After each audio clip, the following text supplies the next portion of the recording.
I wanted to talk about a pioneering woman who was both as a historian and also as a reporter in the newspaper industry.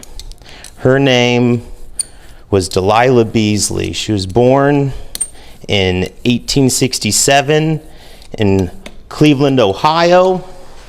She started working for the Cleveland Gazette at the age of 12.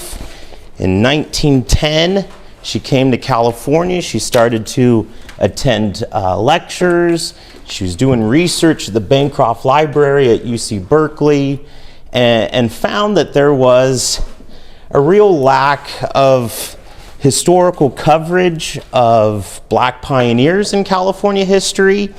These were neglected in Bancroft's History of California. She would eventually write the first history of African Americans in California, and she became the first African American woman to be a reporter for a major metropolitan newspaper, and that's what I have set here on the bed of our Washington hand press. Delilah Beasley worked for the Oakland Tribune.